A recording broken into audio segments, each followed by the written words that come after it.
Good evening all बच्चों and welcome back to Turning Point Classes. बच्चों आज हम डिस्कस करने वाले हैं क्लास 10th के चैप्टर 6 ट्रायंगल है, एनसीईआरटी की एक्सरसाइज 6.2 है, क्वेश्चन 5th को सॉल्व करेंगे। लेक्चर 11 में ये हम कवर करने जा रहे हैं। ठीक है, आइए क्वेश्चन को पढ़ते हैं। इसको अभी आपको नहीं देखना है, आपका क्वेश्चन ये है और ये है, अभी बताएंगे क्यों मैंने उसको बनाया है। क्वेश्चन को रीड करते हैं। Question set D parallel to O Q, जरा इसको देखो, डी ई, डी कौन सा बेटा, ये पैरेलल है किसके, ओ और क्यू के।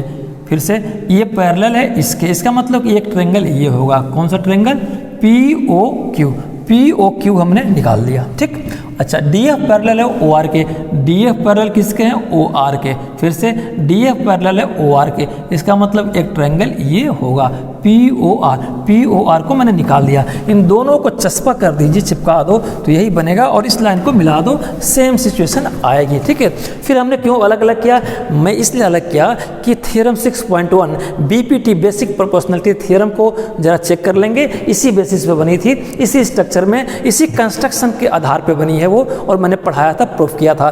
और एक कन्वर्स भी हम लोगों ने बीपीटी थ्योरम का देखा था, बेसिक प्रोपोर्शनलिटी थ्योरम का एक कन्वर्स भी हम लोगों ने पढ़ा था। वो दोनों चीज़ों को मैं समझा सकूं, यहाँ पे बहुत होजपुर लाइन से, इसलिए मैंने अलग अलग कर दिया। अच्छा जरा बीपीटी को भी याद करो, यानी कि थ्योरम 6.1 रीड विथ 6.2 दोनों को मिला के पढ़ेंगे, मज़ा आ जाएगा। ये बहुत ही आसान है। ठीक है, सो दैट प्रूफ क्या करना है कि ई एफ क्यू आर के पैरेलल होगी, यानी ई एफ ये बड़ी लाइन किसके पैरेलल होगी, इसकी, यानी कि मैं इसको हटा दूँ। अब देखो ई एफ पैरेलल किसकी होगी, क्यू आर का, ये प्रूफ करना है। ठीक है, अब मैं मिला देता हूँ, आओ मिला दिया। चलिए आइए कैसे करें, बीपीटी को रिकॉल कर लीजिए। बीपीटी में क्या था कि ध्यान देना, बीपीटी और कन्वर्स का नाम आया तो कन्वर्स इस पे लागू होगा। इसमें कौन सी थ्योरम लागू होगी इसको प्रूफ करने के लिए, बीपीटी का कन्वर्स। कन्वर्स क्या है, उससे पहले जरा बीपीटी को देखो, बीपीटी कन्वर्स में क्या फ़र्क है।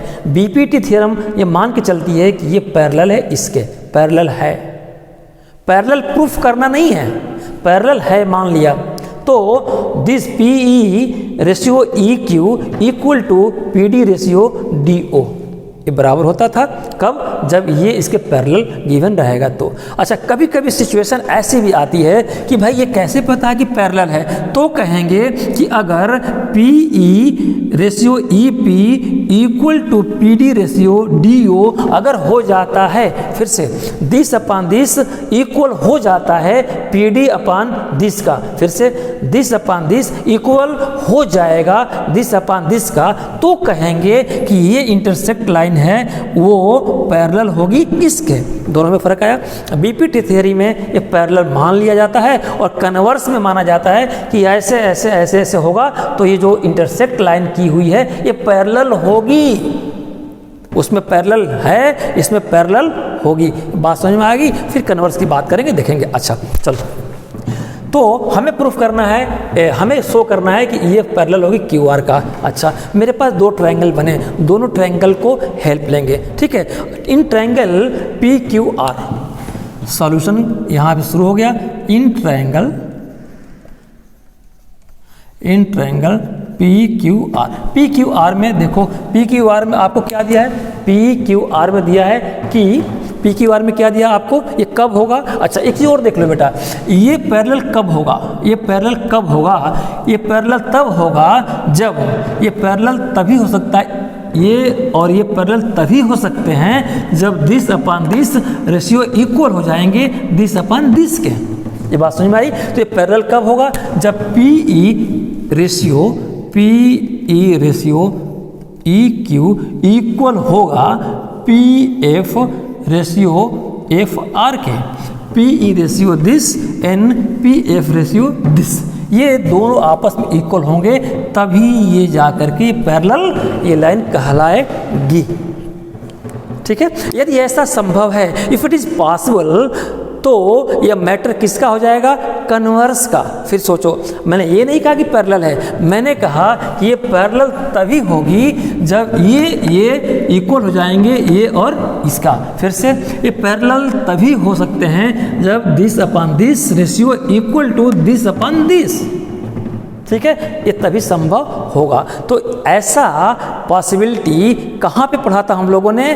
बीपीटी के कन्वर्स में, बेसिक प्रोपोर्शनलिटी थ्योरम के कन्वर्स में हम लोगों ने पढ़ा था। ठीक है, तो कन्वर्स में क्या पढ़ा था? यही पढ़ा था कि गिवन अगर कोई लाइन है, जैसे मान लो कोई ट्रायंगल है, ठीक है, अगर ये दो आर्म पे कोई लाइन दो साइड को कोई ये इंटरसेक्ट कर दे डिस्टिंक्ट पॉइंट पे, फिर से दो साइड को किसी ट्रायंगल में दो साइड को अगर कोई इंटरसेक्ट कर दे लाइन डिस्टिंक्ट पॉइंट पे, अगर इंटरसेक्ट कर दे डिस्टिंक्ट पॉइंट पे in the same ratio, then in the same ratio, क्या मैंने बोला? In the same ratio, then ये इंटरसेक्टिंग लाइन थर्ड साइड के बराबर हो जाए, पैरेलल हो जाएगी। फिर से क्या था कन्वर्स में? क्या देखा था हम लोगों ने कन्वर्स में कि अगर दो साइड्स को कोई लाइन सेगमेंट डिस्टिंक्ट पॉइंट पे कट कर दे, ये लाइन सेगमेंट बोलेंगे ना ईडी को, किसी ट्रायंगल में दो साइड में कोई लाइन सेगमेंट इंटरसेक्ट कर दे, कहाँ पे इंटरसेक्ट कर दे? In the same ratio, then अगर सेम रेशियो में इंटरसेक्ट कर देगा तो ये जो सेगमेंट लाइन सेगमेंट है ना, ये इस ट्रायंगल के थर्ड लाइन के पैरेलल होगी। एक कन्वर्स था। ठीक है बेटा, चलिए बात समझ आई कन्वर्स का। तो ये तभी संभव होगा जब इस तरह के P F upon F are बनेगा। ठीक है, तब इस अगर ऐसा है तो ये पैरेलल हो जाएगी। ये तो अगर ये ऐसा है तो पैरेलल होगी, तो ऐसा प्रूफ करना पड़ेगा हमको। ठीक है, ये बात समझ में आ गई। Now focus on triangle P Q O. अब इस ट्रायंगल पे फोकस करो, इसके बाद फोकस करेंगे इस ट्रायंगल पे। ठीक है, तो अगर इस ट्रायंगल पे फोकस करो तो क्या देखा आपने? पी ई और ई क्यू, पी और ई क्यू इक्वल होंगे पी डी और डी ओ के। ठीक है, चलिए नाउ ठीक है, इसको मैं ऐसे कर दे रहा हूँ। ये तो हमारा सॉल्यूशन था, डिस्कशन का सॉल्यूशन था, डिस्कशन था। Now in triangle P Q O P E upon E Q. फिर से ये मैंने क्या लिखा कि अगर ये पैरेलल प्रूफ करना है तो ये होना चाहिए प्रोपोर्शन, ये दोनों ही इक्वल होने चाहिए रेशियो। ठीक है, ये मैंने किया। तो ये इक्वल कितने को जाएंगे प्यारे बच्चों? पी डी और D E, P D over D okay. यहाँ तक किसी को दिक्कत हो तो मुझे रोक सकते हो। मैं कहूँगा इक्वेशन फर्स्ट। बात समझ आ गई? अच्छा ठीक है, अब आओ ट्रायंगल पी ओ आर में।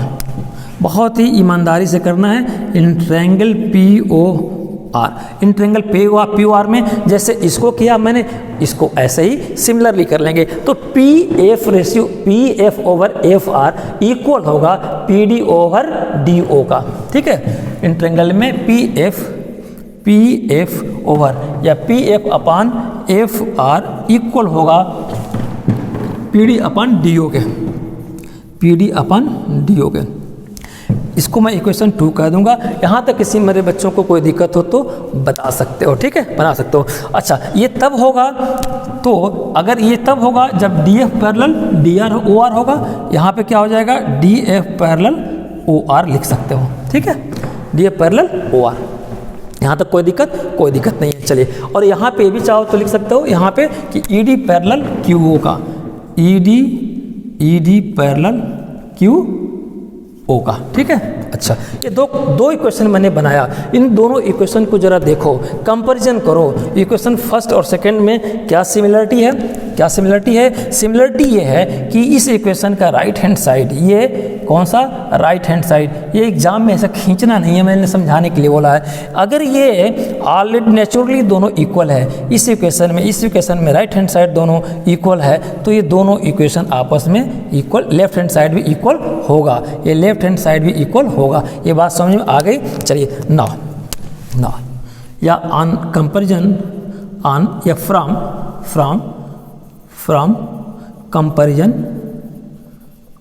कंपैरिजन ऑफ इक्वेशन पूरा लिखेंगे आप। इन इक्वेशन 2 वी हैव, हमारे पास क्या हुआ? We have right hand side is equal of both equation. ठीक है, इक्वल ऑफ बोथ इक्वेशन।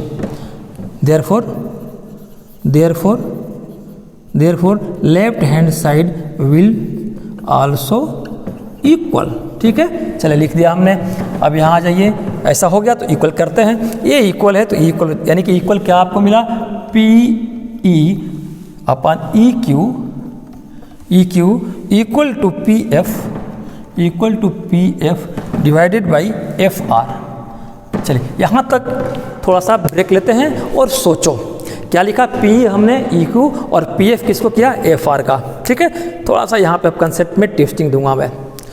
क्या लिखला कि पी ई, अब इसमें बात कर ले तो समझाने के लिए मैंने किया था। अब देखो P upon E Q, P E ratio E Q equal हमने प्रूफ कर दिया पी एफ और एफ आर के। ठीक है, ये बात समझ में आ गई। तो जो ये segment line segment E F है, अगर ये रेशियो दोनों बराबर हो गई, किसी ट्रायंगल की मैंने कहा था ना कि ये और ये बराबर हो गई, तो इनका जो सेगमेंट लाइन है, ये सेगमेंट लाइन है वो इस ट्रायंगल के थर्ड साइड के पैरेलल हो जाएगी। यही तो कन्वर्स है। ठीक है, तो यहाँ पे कन्वर्स का इस्तेमाल करेंगे। ये ऐसा हो गया तो इसका मतलब ये हुआ कि जो ई एफ है लाइन सेगमेंट है वो पैरेलल होगी किसके, इसके। ये कब होता है, जब दिस रेशियो इक्वल हो जाए दिस, तो जो इनका लाइन सेगमेंट है वो लाइन सेगमेंट इस ट्रायंगल के थर्ड साइड के पैरेलल होगा। तो इसका मतलब कि ये रेशियो बराबर हो गई, तो मैं कंक्लूड कर सकता हूँ कि ई एफ और parallel E F parallel Q R के होंगे। ये प्रूफ हो गया ना। ठीक है, चलिए तो मैं यहाँ पे एक लाइन चाहूँ तो लिख दूँ कि 10